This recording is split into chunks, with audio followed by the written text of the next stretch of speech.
Deus abençoe os amados irmãos, saúde a todos com a graça e a paz do nosso Senhor Jesus Cristo. Hoje, neste nosso vídeo de resenha patrística, eu pretendo criar uma rápida introdução para você sobre esse tema da patrística.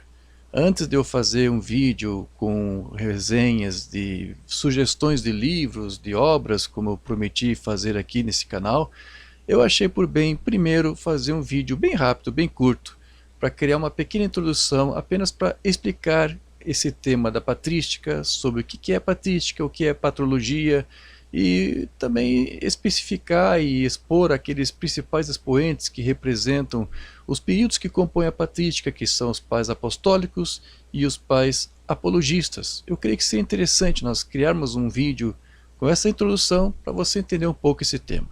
Amém? Vamos lá, logo após a vinheta.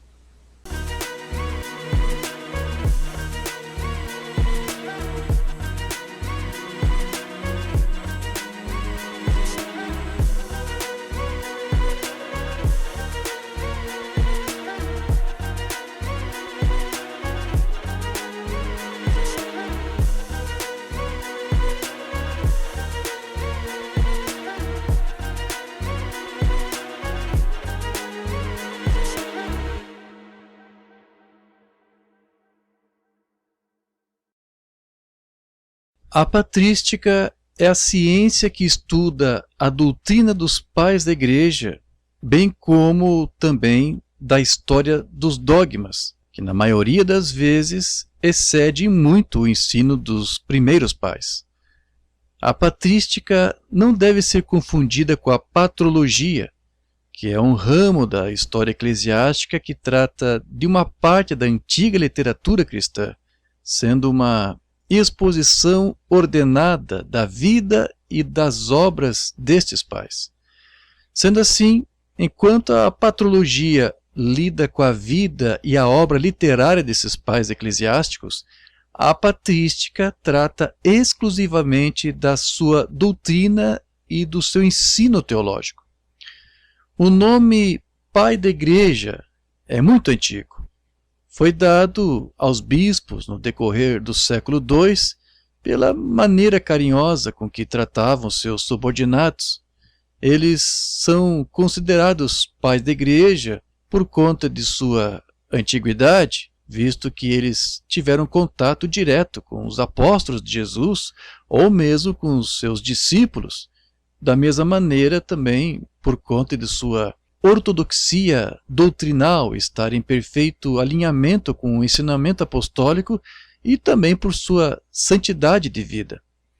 As obras desses pais primitivos foram produzidas primeiramente na língua grega. Posteriormente, alguns estudiosos começaram a escrever também na língua latina. Tanto a patrística quanto a patrologia exploram os pais e as obras que foram produzidas até o século VIII. Contudo, o objetivo deste canal é de explorar somente os pais que viveram até o período pré-niceno, tendo em vista que após esse período, a maioria dos pais e doutores se afastou da sã doutrina. Foi a partir do século II que alguns pais da Igreja começaram a fazer uso da filosofia para defender a fé de maneira racional, pois essa foi a melhor maneira encontrada na época para convencer os pagãos das verdades cristãs. Nesse período, a filosofia e a teologia andavam de mãos dadas, sendo tratadas como uma única ciência. Somente na modernidade, a partir do século XVI, é que a filosofia e a teologia foram então tratadas como ciências separadas. Esses pais eclesiásticos podem ser divididos de duas maneiras. Existiram os pais apostólicos e os apologistas. Os pais apostólicos foram aqueles que viveram na época imediatamente posterior aos apóstolos, que escreveram sobre a fé cristã em escritos ocasionais, sem a tentativa de sistematizar ou discutir temas filosóficos. Nós podemos citar como pais apostólicos os seguintes: Clemente de Roma, Inácio de Antioquia, Policarpo de Esmirna e Pápias de Herápolis. Além desses, existem algumas obras que são incluídas como pertinentes a esse período, como a Carta de Barnabé, o Pastor de Hermas e o Didaquê. Os pais apologistas. No início do século II, muitos homens com o conhecimento das ciências, letras e das filosofias, ao se converterem ao cristianismo, foram capazes de responder aos questionamentos dos opositores da fé cristã. O objetivo desses apologistas foi de refutar as calúnias e de expor o abuso e a incoerência dos ritos e dos mitos pagãos. Eles se serviram de elementos culturais e intelectuais das escolas filosóficas gregas para apresentar argumentos racionais e sistemáticos para fundamentar a sua fé. Portanto, estes pais apologistas surgiram em defesa da fé cristã quando o número de cristãos convertidos começou a se propagar, ao mesmo tempo em que o Império Romano passou a persegui-los. Os cristãos se recusavam a adorar César como Senhor, o que levou aos magistrados romanos a acusar os cristãos de rebeldes subversivos, ateus e até mesmo de canibalismo. Muitos desses pais foram martirizados, mas, como afirmou certa vez Tertuliano, o sangue dos mártires é a semente dos cristãos. De modo que, ao invés da igreja primitiva recuar em número, ela se fortalecia cada vez mais. Foi aí então que, nessa conjuntura, alguns cristãos de sólida formação intelectual começaram a defender a fé cristã dos ataques dos perseguidores, escrevendo obras de apologética. Os principais apologistas que poderíamos mencionar aqui são Quadrato, Aristão de Pela, Milcíades, Apolinário de Herápolis, Melito de Sardes, Aristides de Atenas, Justino Mártir, Taciano, Atenágoras de Atenas, Teófilo de Antioquia, a Carta a Diogneto, Irineu de Lyon, Hipólito de Roma e também poderíamos mencionar Novaciano. Infelizmente, a maioria das obras que os pais apostólicos e os apologistas escreveram se perderam por completo, restando pouca coisa. Enquanto alguns apologistas se focaram mais em responder às críticas e perseguições perpetradas pelos imperadores romanos, havia outros que, como Irineu, concentravam todos os seus esforços para explicitar a fé cristã em contraposição a qualquer ensino considerado herético. Seu principal alvo eram as correntes gnósticas.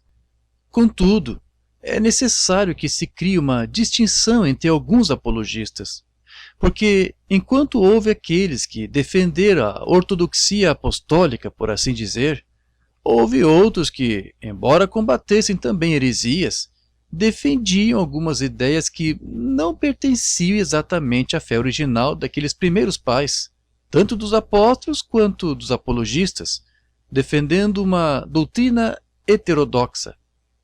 Outros escritores eclesiásticos que também são tidos como apologistas, tais como Tertuliano, Cipriano, Clemente de Alexandria, Orígenes, etc., deveriam, na verdade, ficar de fora desse esquema, porque não se propuseram a permanecer naquela linguagem binitária que a maioria dos pais anteriores utilizava, preferindo antes desenvolver um esquema triádico que mais tarde resultou no falso dogma da Santíssima Trindade, que foi acompanhada também por outras várias doutrinas que surgiram no mesmo período a fim de sistematizar o tema da divindade, tais como neoplatonismo, adocionismo, modalismo, arianismo, etc.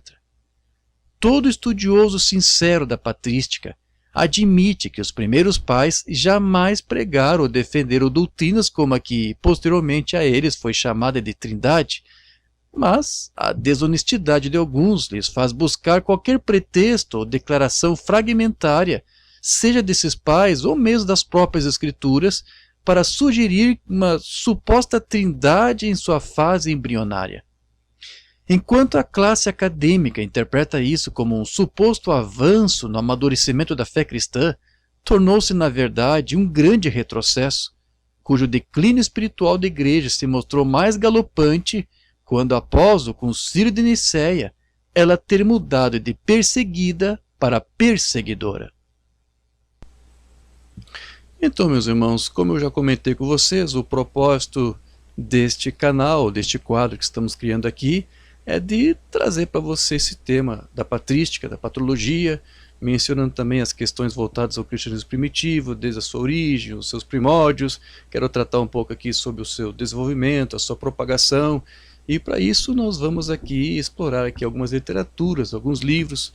Eu vou estar aqui me focando em mostrar para você literaturas dos próprios pais da igreja, recomendando a você alguma dessas obras, e também livros acerca do assunto da patrística, porque é uma literatura vasta que existe e talvez seria muito bom orientar você sobre como começar a fazer esse estudo. Eu vou tentar aqui ser o mais honesto possível, usar uma linguagem neutra para poder expor esses ensinos e trazer esse conteúdo para você e fazer uma avaliação que seja útil e proveitosa para todos. Está bem? Nós também aqui pretendemos, ainda que eu disse que eu vou me focar no período pré-niceno, obviamente que uma vez ou outra nós poderemos estar aqui abordando alguns temas da patrística voltado ao período pós-Nicéia. Amém? Podemos aqui estar tratando também dos pensamentos, das doutrinas que se desenvolveram depois, os pensamentos teológicos das escolas alexandrina, antioquena, da Capadócia. Sim, esses pais que há pouco aqui mencionei para você, Tertuliano, Orígenes, nós podemos também tratar um pouco dessas obras, o que esses pais expuseram nelas, para mostrar para você em que momento eles perderam o fio da meada e se perderam aí em devaneios teológicos. Amém? Então é isso, vamos tentar trazer aqui um pouco de tudo. E como eu disse, eu vou estar aqui então recomendando para você alguns livros sobre patrística, tanto de obras literárias dos próprios pais, como também de comentaristas, de historiadores sobre esse tema. São vários livros que existem sobre esse tema, sobre esse assunto, e a maioria dos estudiosos serão de católicos e protestantes, certo? E eu vou tentar tirar o máximo proveito aqui, avaliando os pontos positivos dessas obras, mas ao mesmo tempo, uma vez ou outra, eu vou ter que mostrar para você em que momento esses autores deixam sua honestidade de lado para tentar convencer o seu leitor dos seus próprios pontos de vista doutrinais. Mas, como disse o apóstolo Paulo, julgai todas as coisas, retende o que é bom, lembra? E o próprio irmão Branham também disse que se eu estiver comendo um frango e aparecer um osso no meio, eu não vou jogar toda a carne fora, eu vou jogar apenas o osso e vou ficar com a carne. Então é mais ou menos isso que nós vamos fazer. Está bem, meus irmãos? Então no próximo vídeo, o Senhor nos ajudando, eu vou estar aqui então recomendando aqui algumas obras de patrística, alguns livros para você ter uma noção de como começar a estudar sobre esse tema. Eu espero que você tenha gostado desse vídeo, peço por gentileza, por favor, que você dê o seu like, nos ajude comentando e compartilhando esse vídeo com mais irmãos. Eu espero você no próximo vídeo e até lá, se Deus quiser. Deus te abençoe, no nome de Jesus.